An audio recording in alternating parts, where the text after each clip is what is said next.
पाकिस्तान से आई सीमा हैदर से एटीएस की ओर से लगातार 2 दिन पूछताछ की गई।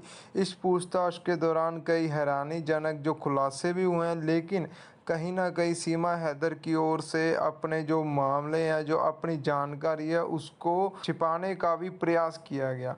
आपको बता दें कि सीमा हैदर अपने साथ 4 सिम, 4 फ़ोन लेके आई थी, लेकिन उसकी ओर से इनके बारे में जो पुख्ता जानकारी है वो एटीएस को नहीं दी गई। जो सीमा हैदर से करीब 2 घंटे पूछताछ की गई।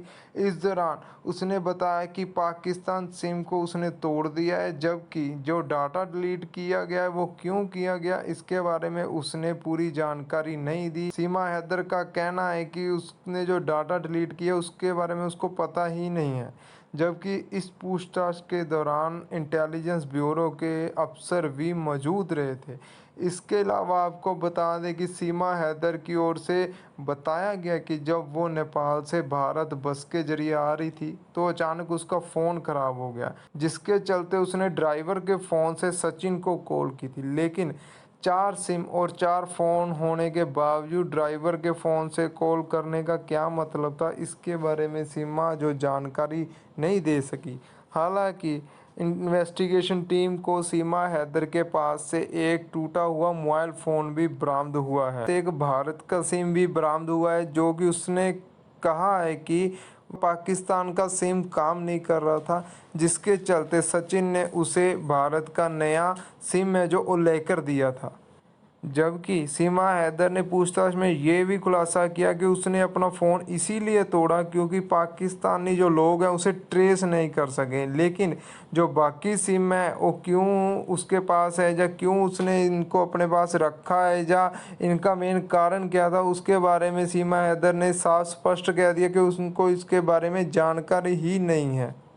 जबकि सीमा हैदर के पास से 2 पासपोर्ट भी बरामद हुए हैं, जिसके बारे में सीमा हैदर ने कहा है कि उसके पास जो पहला पासपोर्ट था उस पर सिर्फ सीमा नाम था, जिसके चलते उसने नाम बदलवाने के लिए दूसरा पासपोर्ट बनवाया जिस पर उसका नाम सीमा हैदर है। पूछताछ के दौरान ये भी पता चला था कि सीमा हैदर के भाई और चाचा पाकिस्तान आर्मी में हैं, जिस संबंधी जब इन्वेस्टिगेशन टीम ने उससे पूछताछ की तो सीमा का कहना था कि वह पिछले कई सालों से अपने भाई और चाचा से मिली ही नहीं है, जबकि आईएसआई जो लिंक है, जो पाकिस्तानी टेररिस्ट हैं, उनके बारे में उसको जानकारी ही भारत में आने के बाद मिली है। पाकिस्तान में उसे पता ही नहीं था कि आईएसआई एजेंट भी होते हैं। एटीएस की ओर से काफ़ी डीपली जाकर मामले की इन्वेस्टिगेशन की गई। सूत्रों के मुताबिक इन्वेस्टिगेशन टीम ने सीमा से ये भी पूछा कि उसे इतनी अच्छी इंग्लिश और हिंदी कैसे आती है, तो सीमा का जवाब था कि पबजी खेलते हुए उसके साथ कई लोग, कई कंट्रियों के लोग बातचीत भी करते थे। इस दौरान उसे इंग्लिश आई, लेकिन सचिन से लिंक होने के बाद उसे हिंदी अच्छे तरीके से बोलनी आई। लेकिन एटीयू ने उसे कहा कि सचिन को खुद ही हिंदी अच्छे से नहीं आती, वो कैसे आपको सिखा सकता है, जिस पर सीमा हैदर की ओर से कोई जवाब नहीं दिया गया। दोस्तों, आपको यहाँ पे एक और बड़ा खुलासा बता देते हैं कि इन्वेस्टिगेशन टीम है जो वो नेपाल में जहाँ पे सीमा और सचिन रहे थे उस होटल में जाकर भी पूछताछ करती है।